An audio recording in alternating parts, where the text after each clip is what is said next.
social du gouvernement et le programme jeunesse du gouvernement continueront d'être des instruments majeurs de notre action. Ils seront renforcés et mieux ciblés afin de répondre plus efficacement aux besoins des populations, notamment en matière de santé, d'éducation, de formation, d'accès à l'emploi et de protection sociale. J'encourage donc les jeunes dans chaque localité à saisir les nombreuses opportunités offertes par le dynamisme de notre économie.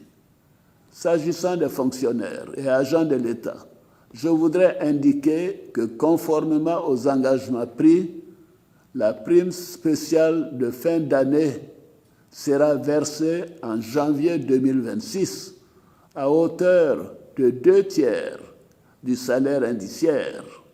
Ce geste traduit la reconnaissance de la nation envers toutes celles et tous ceux qui servent l'État au quotidien avec dévouement. Mes chers compatriotes, la sécurité demeure un pilier essentiel de notre action. Face aux crises régionales, aux menaces terroristes et aux défis liés aux importants flux migratoires vers notre pays, la Côte d'Ivoire continuera de renforcer sa vigilance.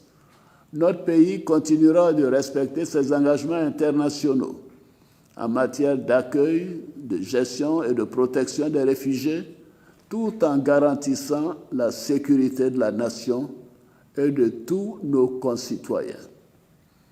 Nos forces de défense et de sécurité, dont je salue le professionnalisme et le courage, bénéficieront d'un soutien constant et accru de l'État.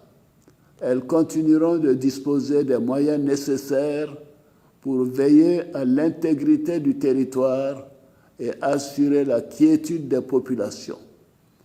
En cette période de fête, j'ai une pensée particulière pour ces hommes et ces femmes qui veillent jour et nuit, souvent loin de leur famille, afin que nos compatriotes puissent célébrer dans le calme et la sérénité.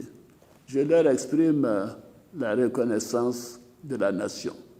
Par ailleurs, et conformément aux prérogatives que me confère la Constitution, j'ai signé un décret de grâce collective pour 2000 détenus et un décret accordant une remise de peine à 2656 détenus dont le reliquat de la peine est inférieur ou égal à 36 mois. Ainsi, ce sont 4656 détenus de droit commun condamnés pour des infractions mineures qui seront mis en liberté. Chers frères, chères sœurs, mes chers compatriotes, je crois profondément en la grande Côte d'Ivoire de demain. Pour réaliser cette ambition, la préservation de la paix et le renforcement de la cohésion doivent rester au cœur de nos priorités.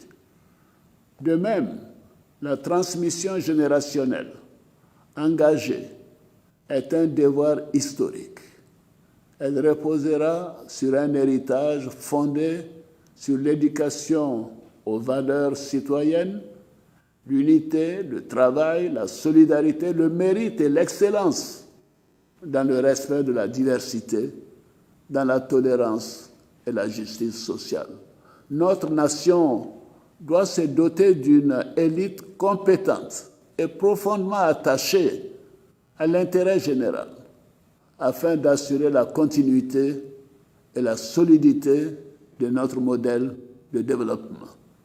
Enfin, à l'aube de cette nouvelle année, j'adresse mes encouragements les plus chaleureux et mes vœux de réussite à nos éléphants, footballeurs, engagés dans la Coupe d'Afrique des Nations au Royaume du Maroc, un pays ami. Ils portent haut les couleurs de notre pays et incarnent les valeurs de courage, de solidarité et de dépassement de soi qui nous rassemblent. À toutes et à tous, je souhaite que l'année 2026 ouvre un nouveau chapitre dans la construction d'une grande Côte d'Ivoire, d'une grande nation apaisée, ambitieuse et rayonnante. Bonne et heureuse année 2026.